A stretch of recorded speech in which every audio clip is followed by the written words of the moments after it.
Hola, bienvenido a un nuevo episodio del podcast de Tu Beca Bolivia, tercera temporada. Un espacio donde podrás informarte sobre cómo lograr obtener una beca para estudiar en el extranjero, directamente de las personas que la consiguieron. Queremos compartir contigo consejos, experiencias e información que te puedan ayudar a cumplir tu sueño de estudiar en otro país.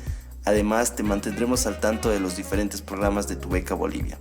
Antes de comenzar el episodio de hoy, te invito a suscribirte y a seguir nuestro podcast para estar al tanto de nuevas noticias.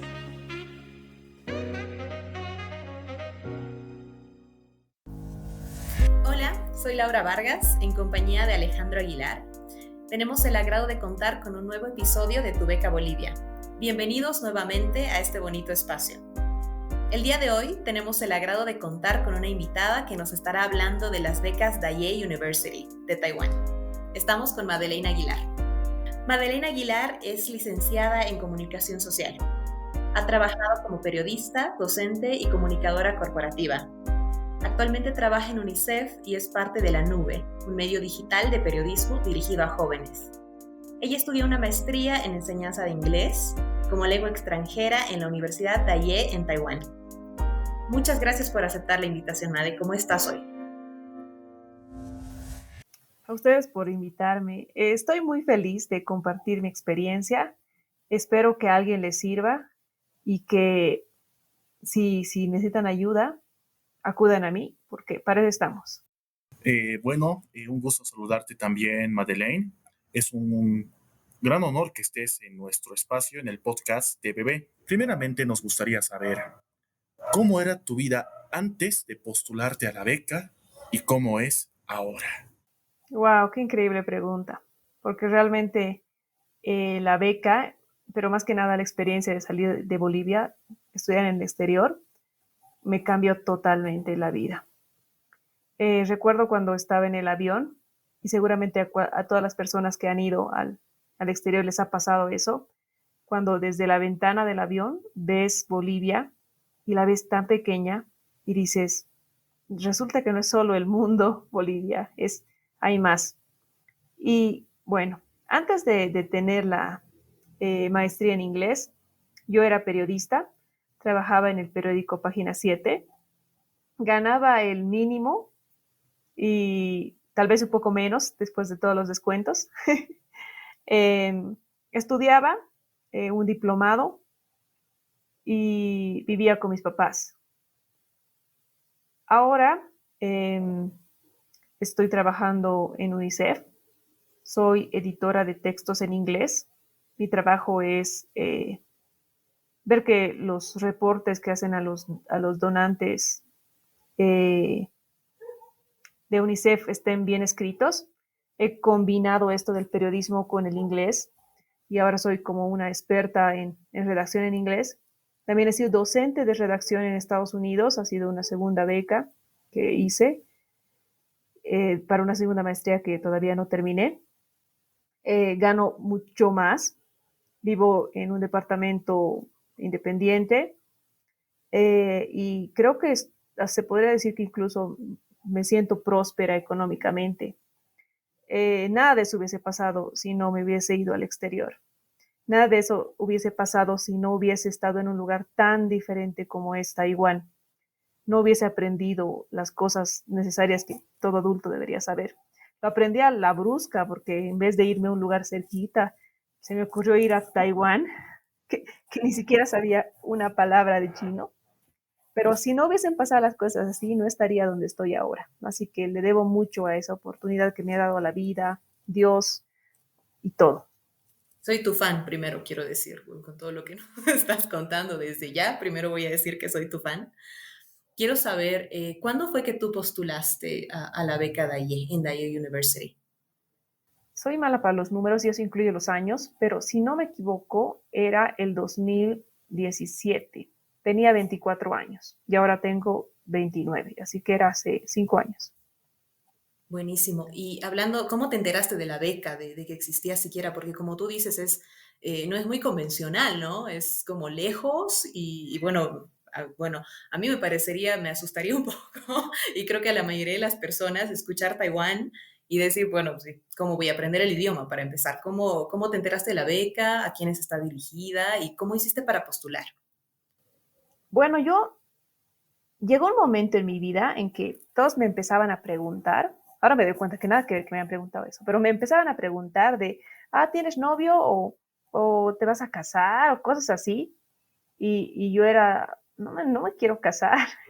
y no, o sea, no siento que encaje en ese rol que, sí, en ese molde, digamos, que mi familia, tanto del lado paterno como del materno, era lo típico. Yo no quería salir de mi casa a la casa de mi esposo. Yo quería hacer las cosas independientes y no veía a alguien en mi familia que me dé una guía. Entonces, un día me acuerdo, vivíamos en un callejón en mi casa y estaba caminando por el callejón y he dicho, yo voy a ser la hija que estudia en el extranjero. Ese va a ser mi éxito, digamos. Voy a estudiar en el extranjero. No tenía idea de qué voy a estudiar, ni dónde voy a estudiar, solo quería irme. Entonces empecé a buscar becas en todo lado, la típica, ¿no? Voy a irme a Estados Unidos o voy a irme a Inglaterra. Y empecé a ver los requisitos. Para empezar, mi familia nunca ha sido de tener dinero, o sea, no somos ricos. Y veía que cuánto costaban los estudios y dije, pucha, nunca voy a tener eso. Y el otro lado era universidades que te pedían excelencia académica. Mi promedio de universidad, yo salí de la Universidad Católica, es de 83, que según yo era bueno. Yo creí que era bueno, pero no. Hay universidades que te piden 90, lo que sería 3, creo, 3.0 en el otro sistema. Y yo la vi muy imposible. Me hubiese encantado conocer tu beca Bolivia antes, pero no fue así. Entonces, lo que hice fue postularme.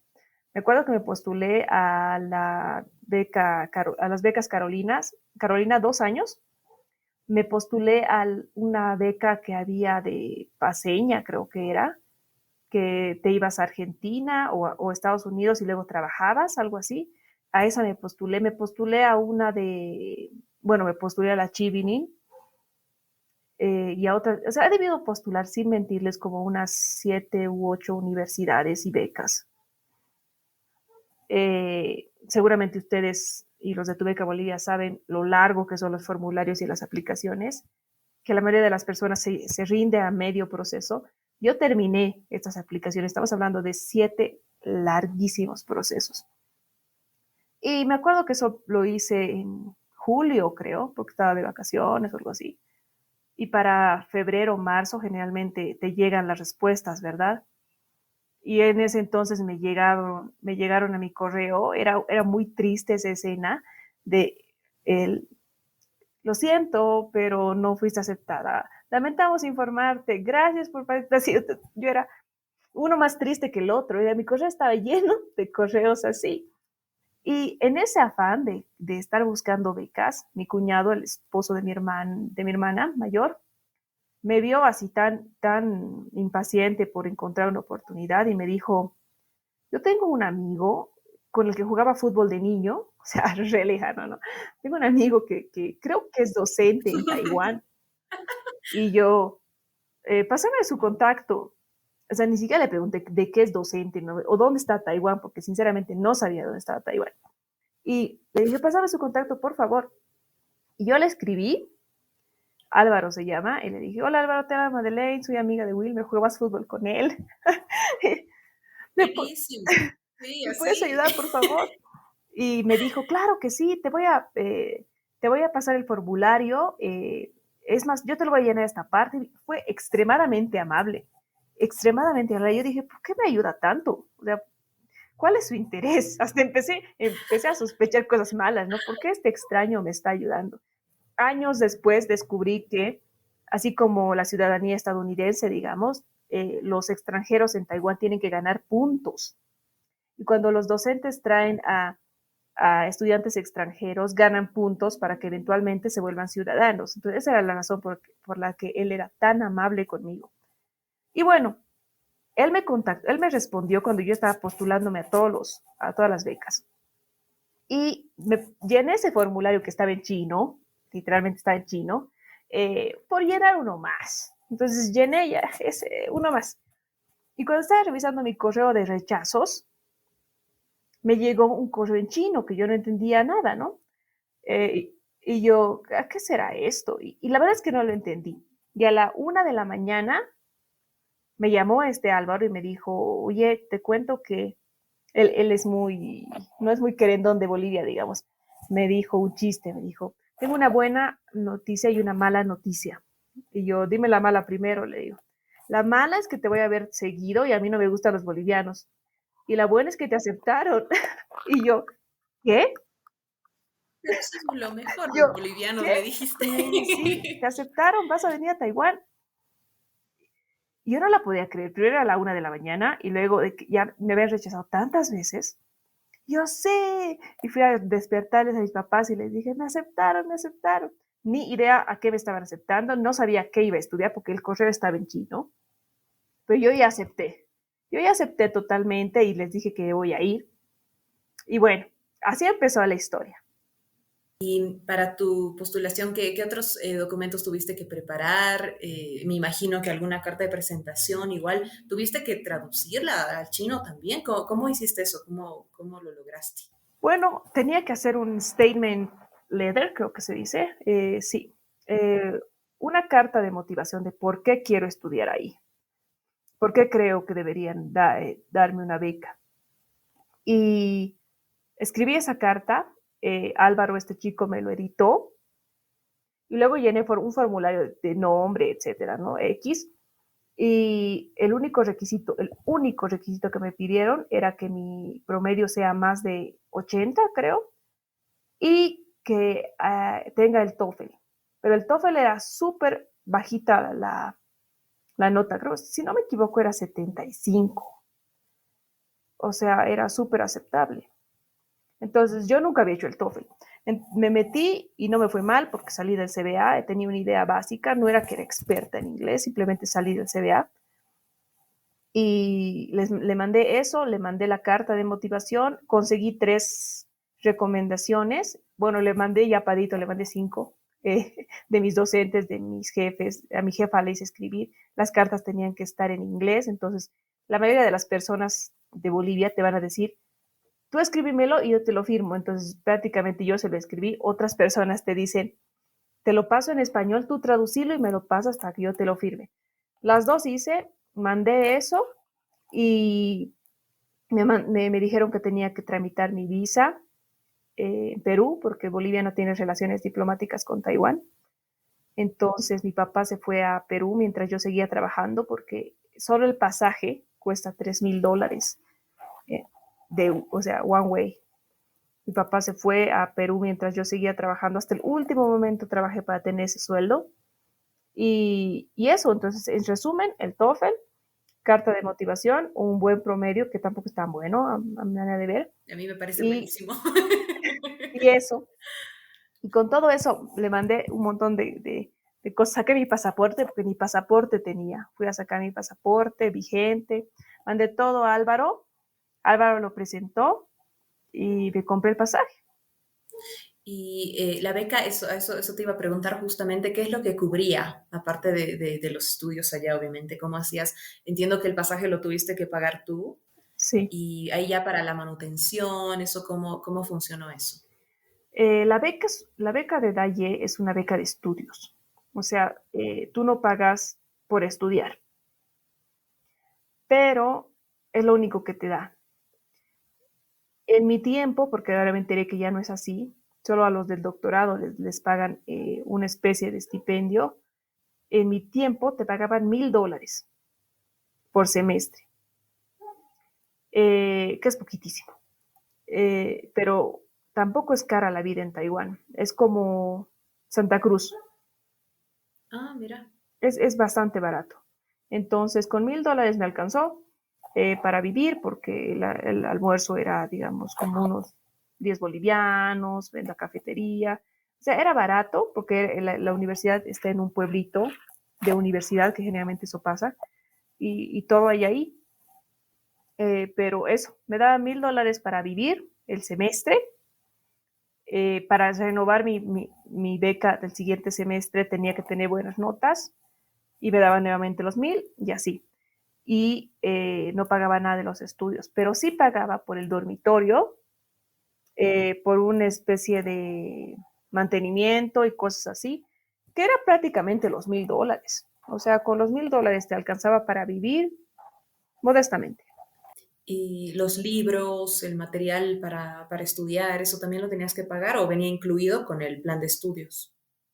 Los libros la mayoría eran PDFs que estaban en el sistema de la universidad y a veces no los imprimían. He tenido que comprar 4 libros, creo, pues chiquititos, y no eran caros. Sí, no eran caros. Más que nada era todo en el sistema.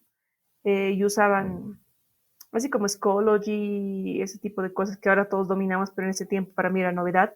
No, muchísima tecnología para ese tiempo, sí, Sí, ¿no? totalmente. Y entonces no gasté casi nada. Y yéndonos al tema fuerte, y para mí es el tema fuerte, ¿cómo funcionó la parte del idioma? ¿Cómo aprendiste? ¿Qué pasó con eso? Fue muy traumático, muy Me imagino. traumante. Sí, el primer error que cometí, y realmente es un gran error dado que soy periodista y era periodista, no investigué nada del lugar, estaba tan emocionada como que, ay, nadie de mi familia viaja al exterior, entonces era como que, wow, estaba tan emocionada que no hice la investigación que todo estudiante debería hacer. No estudié cómo era el clima, no estudié qué idioma hablan, porque según yo, en todo el mundo se habla inglés, y yo sabía inglés, entonces no iba a haber ningún problema. No estudié nada de la cultura, no sabía ni una palabra en chino. Y bueno, llegué a la universidad, que era, como les digo, en un pueblito. Se perdió mi maleta, o sea, todo mal. Se llegué sin ropa, porque solo tenía lo que estaba puesto y empecé a transpirar porque es un calor así increíble y la humedad. Entonces y como toda buena paseña, me fui con una chamarra de frisa, ¿no ves? Me estaba asando y es racista, pero luego me di cuenta que no es verdad. Para mí todos se veían iguales. Entonces entré al dormitorio de las chicas y toditas eran idénticas. Y esa súper perdida. Y le decía, hola, en inglés, ¿no? Hola, me llamo Madeleine, ¿dónde es mi dormitorio? Y todos se reían. Y yo, ¿por qué se ríen? Y era porque no sabían hablar inglés y les daba vergüenza que yo hable inglés y ellas no podían. Entonces empezaron a correr como que, ¿qué hacemos? ¿Qué hacemos? Y trajeron una chica que hablaba, creo que 5 palabras, como que you, name, me mostró una lista y la lista era puros caracteres en chino y ahí bien grande, Madeleine, y yo, esta. Y me dieron mi colchón, que era un plegable de creo que 1 centímetro de grosor, no estoy mintiendo, era así el colchón, almohada, una especie de sábana, y esa chica que sabía 5 palabras de inglés me llevó así de la mano a un dormitorio y me dijo, clean, o sea, señalando así, clean. Y yo, clean, o sea, como que limpia, está limpio. Y era un escritorio de como 1,5 metros, digamos. Sobre el escritorio, sobre la misma dimensión del escritorio, había un camarote, una cama, y ahí estaba sucio. Y entonces me di cuenta que tenía que limpiar. O sea, yo tenía que llegar a limpiar mi lugar y ahí poner el colchón y todo eso. Pero fue señas de you, I, food, así como cavernícolas. ¿Y bueno, a partir de ahí ya supongo completamente asustada y para aprender el idioma también una sensación de presión, me imagino, ¿cómo hiciste, cómo aprendiste? No, en ese momento la sensación era me quiero ir. También, yo muy optimista. Quería irme, fui a buscar una zona Wi-Fi, que había una salita que decía la señal de Wi-Fi y algo en chino. Y ahí le llamé a Álvaro, le dije que perdí mi ropa y fui a hablar con él y me dijo él que tengo que aprender el chino y que salga con un taiwanés, así va a ser súper fácil. Y yo, no quiero salir con un taiwanés. Y así fue muy traumante. No me había percatado que todo tiene idioma, ¿no? Las etiquetas, la señalética, dónde están los baños, todo tiene idioma y ahí no había nada. Así pasé los 2 primeros días, un shock horrible. Y luego de eso fui a mi primera clase y me enteré que mi maestría era en inglés. Yo había entendido que la maestría era en el idioma inglés, tipo, vamos a enseñarte comunicación en inglés, pero no, era una maestría en inglés, en el idioma, o sea, aprender, ser magíster en inglés. Yo, ¿para qué quiero aprender inglés? Ya sé inglés, ¿no? Y no entendía nada y me dijeron que era para enseñar inglés. Y mis clases eran de diseño de currícula, técnicas de enseñanza, cómo evaluar, cómo hacer un plan de clase. Y yo decía, pero a mí ni siquiera me gusta enseñar. Pero lo que era bonito de mi clase de inglés, de mis clases, era que los profesores eran expertos en inglés, porque para ser profesor de la facultad de inglés, entonces tenías que saber inglés. Y si hay algo que es el taiwanés es amable, son muy, muy amables. Me veían a mí sin poder decir ni una palabra y se daban mímicas. Estaba en la calle perdida y se bajaban de sus motos y me decían, pues llegamos, así. Me invitaban comida, me veían, me iban a sentar en una mesa en el supermercado y se acercaban y me daban yogur. Pero fue mucha mímica, digamos. Eran amables. Bueno, también nos hablaste de que un error fue no investigar sobre todo el panorama de Taiwán, el clima, el orden, ¿no? De las ciudades, el comportamiento de las personas. Entonces nos darías muchos consejos, pero ya abarcando dentro de esto, ¿qué sugerencias, qué consejos, qué pautas nos darías sobre esta beca? Y también, ¿qué consejos más nos darías en caso de que una persona se anime a ir a Taiwán o tal vez a un país muy, muy lejano, muy diferente a nuestra cultura? Bueno,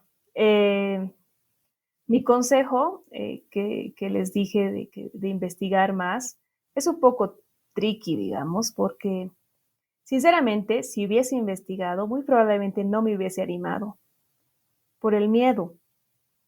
Si me hubiese dado cuenta a lo lejos que estaba, que realmente nadie, no, hay 6 bolivianos en la isla, 6. Entonces, si hubiese sabido todo esto antes de ir, conociéndome, tal vez no lo hubiese hecho.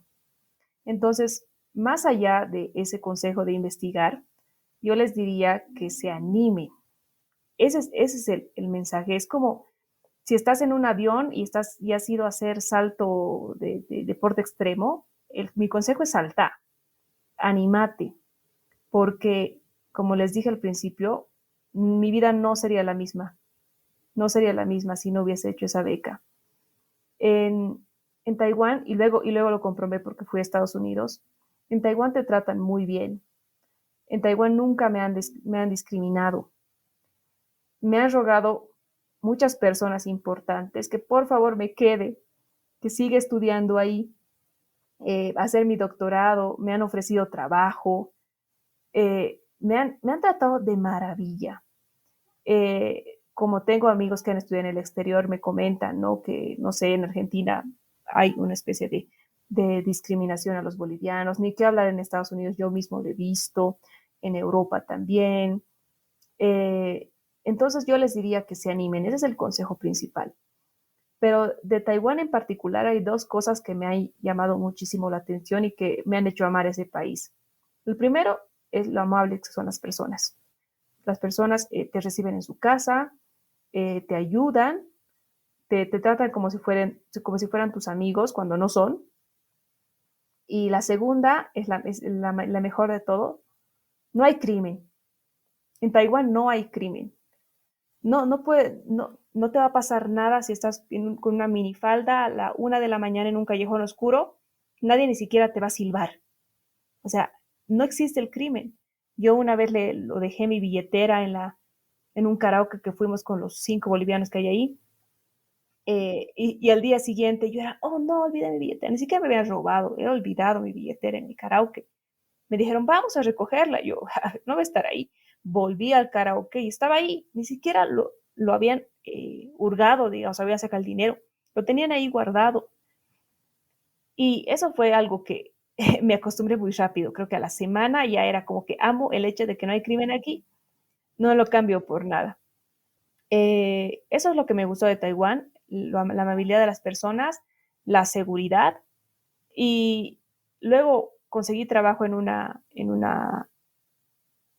¿cómo se dice? Magazine, en una revista de reviews culinarios y aprendí a comer bien, o sea, porque como me fue tal el shock de la comida, porque la comida no tiene sal, o sea, no tiene nada de sal, y yo decía, qué horrible su comida, pero con ese trabajo fui a restaurantes buenísimos y qué rica su comida, o sea, hay que saber dónde comer, porque estaba con la revista, me hablaban en inglés, por eso no podía acceder a lo otro. Entonces, Taiwán ha sido una experiencia genial. Yo les diría, consejo, anímense, anímense. Y si se ponen a pensar en los requisitos, son súper fáciles. O sea, no es mucho lo que piden del TOEFL, no es mucho lo que piden de nota. Y la carta de recomendaciones, yo les digo, si les van a decir sus amigos, sus profesores, escribe y yo te lo voy a firmar. Y así simplemente vas. Cuando estaba ya en Taiwán, conocí el valor de lo que es el inglés. Porque yo, no es por presumir, pero tenía buen currículum para mis 24 años, había trabajado en el periódico, sabía redactar en revistas, era comunicadora, tenía buenas notas, sabía inglés, etcétera. Nada de eso me sirvió, nada, o sea, no podía conseguir un trabajo de comunicación. Lo único que me sirvió fue el inglés. Y me veían que no era asiática y decían, oh, sabe inglés. Y así me dieron trabajo de tutora, me dieron trabajo de profesora de kinder, profesora de adolescentes, de universitarios. Se enteraron mis profesores que era que era periodista y me dieron una clase en la universidad de inglés de periodismo. Y, o sea, yo le llamé a mi papá y le dije, muchas gracias por haberme hecho estudiar inglés. Muchas gracias, porque no sabes lo que me está sirviendo. Y viví de eso, y actualmente, para que vean el impacto, actualmente mi trabajo es eso, es el inglés. Entonces, es una súper oportunidad. Luego, cuando hice mi tesis, cuando ya me estaba graduando de la maestría, porque me quedé 1 año y 9 meses en Taiwán, pero como extrañaba tanto, entonces hice mi tesis de bolivianos, estudiantes bolivianos que estudian inglés, lo hice en el CBA y vine y aproveché que eran tan amables todos para que me vuelvan como una promotora de la universidad y me lo aprendí todas las carreras que tienen, etcétera. Y ahí descubrí cosas geniales de Daye. Resulta que en Daye enseñan ingenierías, enseñan carreras de arte, o sea, hay la carrera de escultura, ponte, carrera de pintura, hay carrera de cocina asiática, americana y de otro tipo. Hay una carrera que había sido súper importante para ellos, que es relacionado con la aviación, o sea, aeromoza, aviadores, etcétera. Y la universidad tiene un avión donde hacen sus prácticas de cómo hacer eso. También hacen laboratorios tecnológicos, o sea, hay ciencia y todo eso. Claro que para esas carreras tienes que aprender chino. En una de las charlas que di en el CBA cuando estaba haciendo mi tesis, se me acercó un chiquito y me dijo, quiero irme a Taiwán, así como estaba bromeando Ale hace un ratito, quiero irme a Taiwán como vos. Y yo, en serio, te voy a ayudar. Y lo ayudé y ahora está en Taiwán. Él no está estudiando inglés, él está estudiando administración de empresas. Y sí, el primer año te enseñan chino y para sobrevivir en Taiwán tienes que aprender inglés, o sea, tienes que usar tu inglés. Ese chiquito ya está hecho, sabe chino, inglés y español y está estudiando administración de empresas. Y cuando sales de una carrera, haces pasantías y, como les digo, te ruegan por quedarte ahí. Entonces, su vida ya está hechísima. Yo no, o sea, yo fui el piloto, pero si eres vivo y sabes aprovechar esas cosas, es una súper oportunidad. ¿Y en ese año que te dan para aprender chino, realmente te alcanza o es un sufrimiento? ¿Cómo lo dirías tú? Porque me imagino y digo, es un idioma súper difícil, ¿no? Por algo decimos eso está en chino cuando no entendemos algo, porque de verdad es complicadísimo, yo lo veo. Sí, es difícil para que es uno de los idiomas más difíciles, pero yo he visto que los bolivianos hablan bien chino.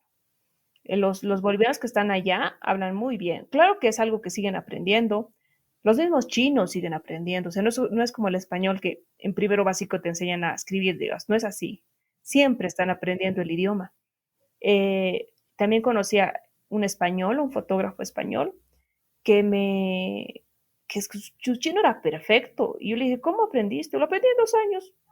Porque ahora que soy profesora de idiomas, les puedo decir que la clave es que te guste.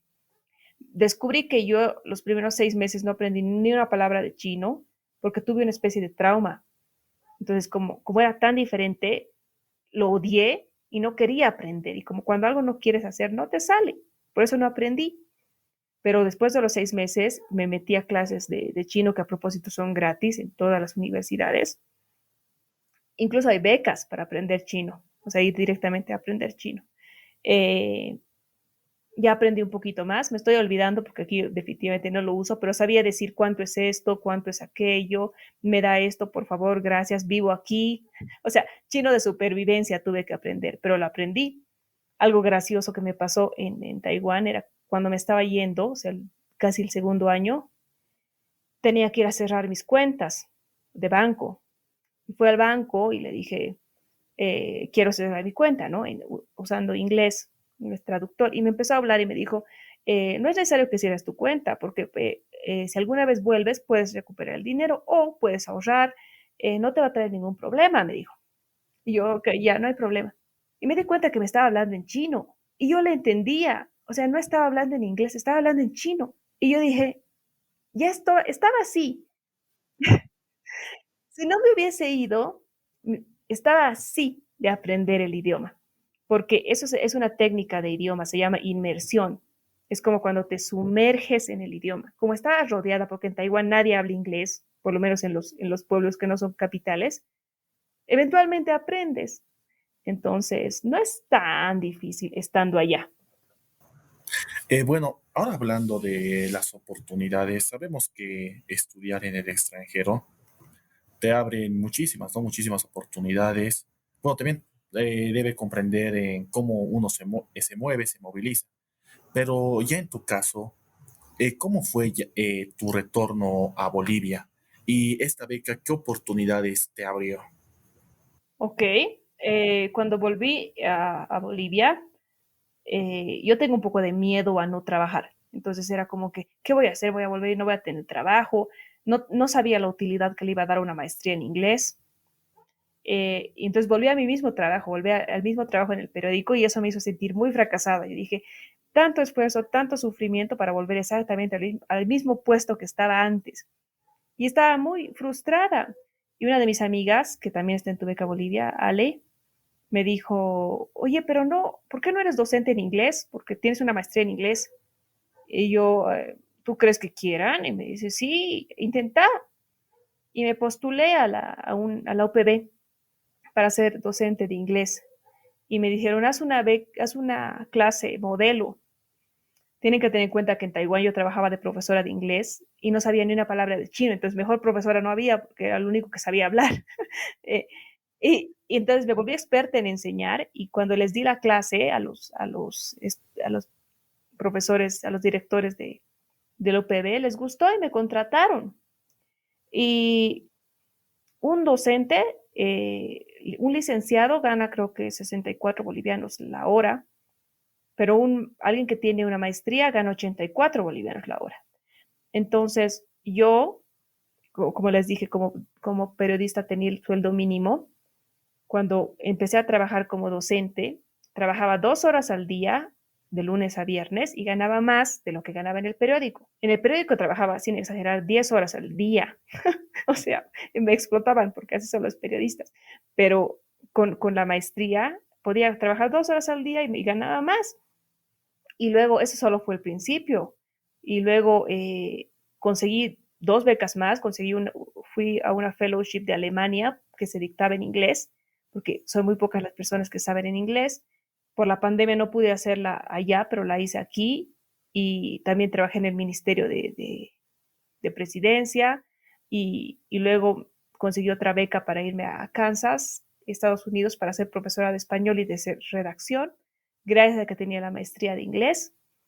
Y estando allá me ofrecieron un trabajo al que me postulé de UNICEF, y con ese trabajo ya logrado volví a Bolivia y ahora estoy trabajando ahí. Entonces, cambió totalmente mi perspectiva laboral por esa maestría. No, qué bien. Qué lindo escuchar todo ha sido como una secuencia y todo lo que te ha traído el inglés. Es increíble porque uno puede decir, no, bueno, me va a servir como una herramienta de lado que sirva para mi carrera, pero realmente no es así, es importantísimo y todo lo que haces ahora está relacionado con eso. Entonces es muy lindo escuchar eso y que sea en Taiwán lo hace todavía más interesante que haya sido en Taiwán.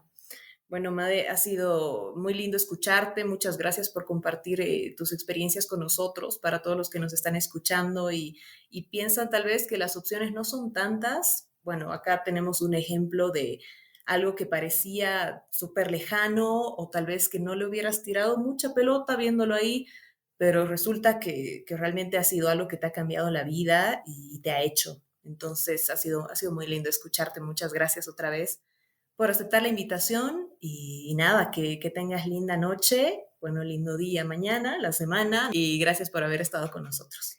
Gracias a ustedes. Y bueno, solo les quería hacer un pequeño datito. Tengan en cuenta que la mayoría de los años escolares, o sea, los años universitarios, comienzan en septiembre y el segundo semestre es en febrero. Entonces, muchos niños me dicen, o sea, que están saliendo del colegio en diciembre, dicen, quiero irme a estudiar al exterior, y en ese momento no hay nada abierto. Entonces, vean el calendario de otros países para postularse. Pero postularse y ganar becas no es difícil, es solo animarse. Y postular a todo y ver todos los rechazos y seguir, tener esa perseverancia. Algo siempre te va a tocar, el destino te alcanza. Tienes que tener la decisión nada más. Bueno, muchas gracias. Gracias, Made. Ale. Muchísimas gracias, Made. Nos vemos. Ok, gracias a ustedes. Chao, chao.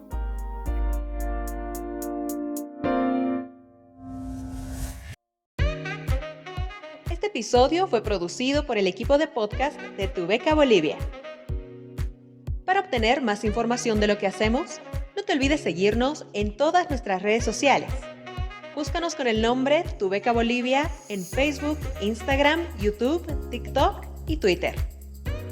Te esperamos en el próximo episodio.